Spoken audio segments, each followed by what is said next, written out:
Genuinely don't know. I think everybody's hoping that it ends real soon and, everybody can get back to work, and yeah, it'll definitely impact travel if it continues. So. Oh, it's going to be horrible, horrific. If you don't, you're probably going to have to take the whole day off, get here 6 hours early.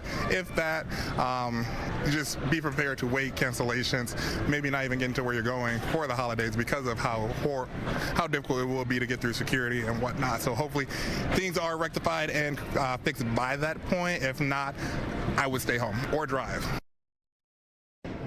So we checked in with DTW, I would say within the last 30 minutes, and their statement is the same. That, quote, Wayne County Airport Authority is aware of unconfirmed reports that Detroit Metropolitan Wayne County Airport is on the FAA's flight reduction list at this time. We have not received official confirmation from the FAA about any specific airports impacted. We will continue to closely monitor the situation. We encourage all travelers to check with their airline for updated flight information before heading to DTW. And again, these lines, they look normal. This is how it has been. But one thing I can't stress enough is just to please get the app, download your airline's app on your phone. I just checked several social media pages of the airlines and they all have updates. But then when I looked at the airports, they don't have those updates just yet. So I'm wondering if the airlines were told, and maybe airports not yet. Nonetheless, download the app, because that's where they're going to give you the up to the minute information on what you need to know as soon as these changes go into effect again tomorrow, Friday morning at 4 a.m. Reporting live here at DTW, Lauren Edwards, Fox 2 News. Yeah, Lauren, looking at people and listening to them, it sounds like people haven't made these kinds of cancellations or changes to their plans since we saw this in the 2020, 2021 parts of the pandemic. But as far as cancellations go right now, what have you heard and what are you seeing?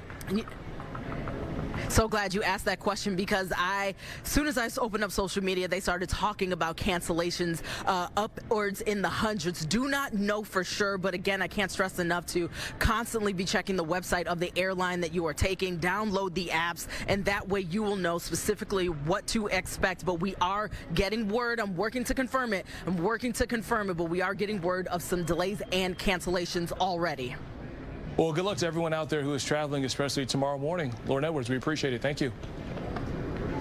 Thank you. Well, Fox 2 is following some breaking news. A federal judge has ordered the Trump administration to pay November's SNAP benefits in full by tomorrow. This comes just hours after the Agriculture Department announced the intention to only pay 65% of the regular amount for November. That's in spite of the order. It's unlikely the 42 million Americans eligible will see the money on the cards they use that quickly. And that brings us to another situation that is hitting home for a large number of Metro Detroiters. Food insecurity is a sad reality for so many. And the Detroit Wayne Integrated Health Network, or DWIN, is mobilizing to collect and share food for those in need. Fox 2's Hillary Golston is live on that effort. So, Hillary, what are you seeing out there? So you got a whole bunch of boxes behind you. How's it going there? We are at DWIN, where you probably can see a little bit of activity happening behind me. This is part of what's happening really all across Metro Detroit, where organizations are stepping up and stepping in to help fill the gap. I want to give you sort of a sense of what's happening on the federal level. You know, some 42 million Americans depend on SNAP benefits, 1.4 million here in Michigan. Now, the news today is that Judge McConnell, a federal judge out of Rhode Island, has ordered the Trump administration that they must pay full benefits and decide how they're going to do that by Friday. Now, the question is, how will these 42 million Americans get these SNAP benefits? This is obviously a big part of the question. I have one of the volunteers who's been working with DWIN to try to fill the need. Orthea Ward, your personality is huge, but what you're doing here is bigger. Yes, it is. Anytime there's an opportunity to volunteer for any type of community service events where we're trying to give back to the community, I am always available to do that. And this Thanksgiving being my favorite holiday, you know, and all the food that we were able to pack today, someone is going to have a good meal. Yeah, these are non-perishable food items that you're still collecting right now. So anyone who's out there who's listening can drop those off at DWIN. We're going to get the information up on our website, fox2detroit.com. But how did you guys work so fast? Oh, my God.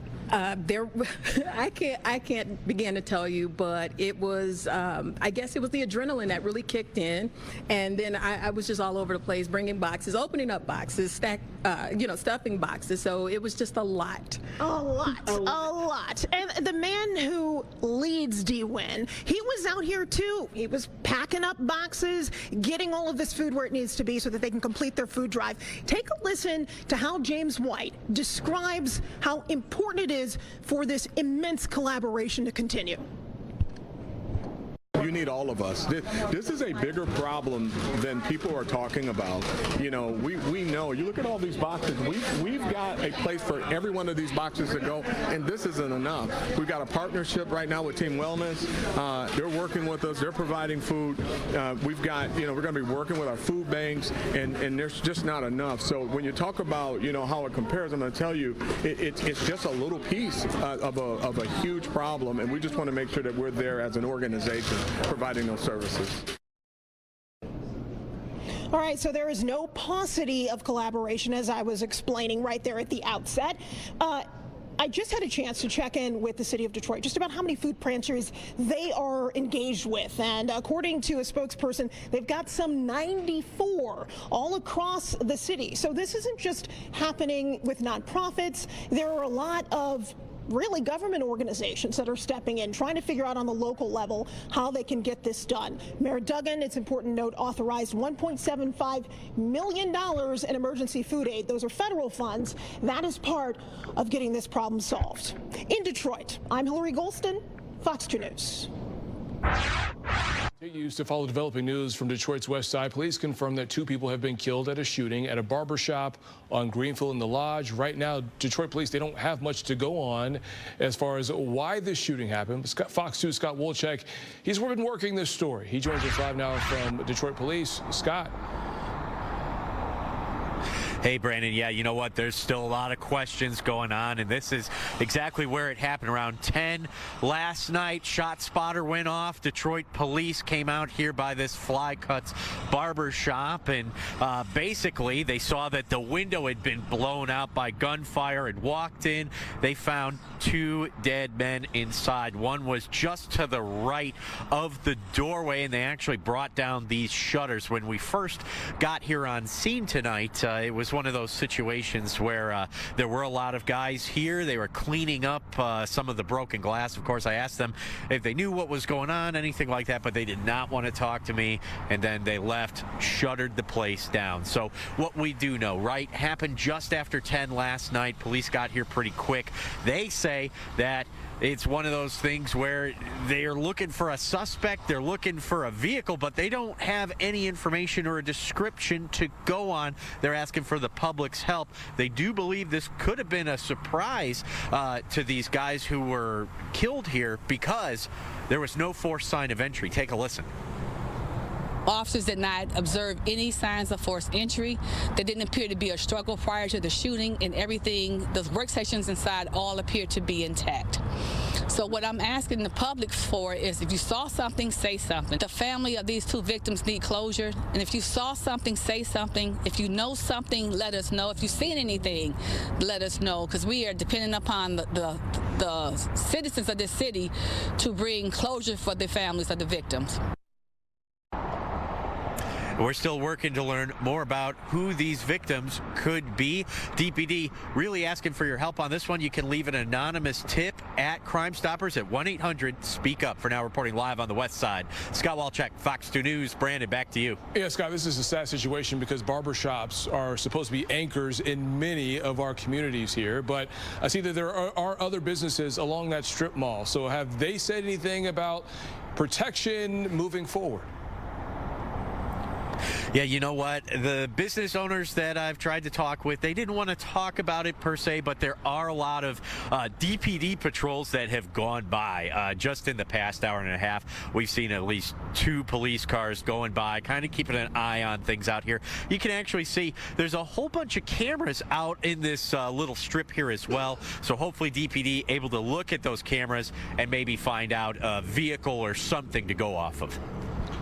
Scott Wolchek, we do appreciate it. Thank you. Thank you. Let's talk about our weather here. Now, as we get closer to the weekend, Weather Authority is tracking the chance for that first snowfall of the season. Rich Luderman, he's live amongst the people at Gardner White's 4th annual Twinkletown in Warren.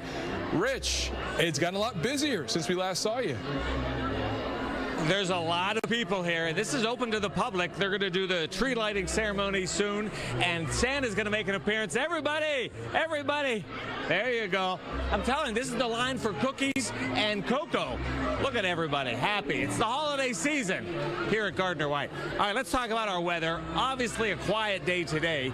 We saw sun and clouds. Right now it's 46 degrees. It's going to be pretty quiet through the evening hours with increasing clouds. We're going to get down to 43. But I know what people are talking about, that dose of wintry weather late Saturday night and Sunday morning. We are going to see a bit of snow, perhaps an inch or so on grassy areas. Tomorrow morning, it's just going to be wet. Saturday is cool and dry. But yeah, get ready for it Sunday. But here we are, Gardner White, the flagship store, and it is the holiday season. It has arrived here. Twinkletown, we're going to show you again our Fox 2 tree. I know Dina and Ryan and Marielle, they did the tree, the weather boys as well. We'll give you more information coming up in about 10. Brandon, back to you. I'm glad I'm not flying tomorrow.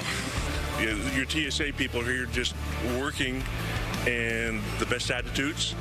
They're getting everybody through.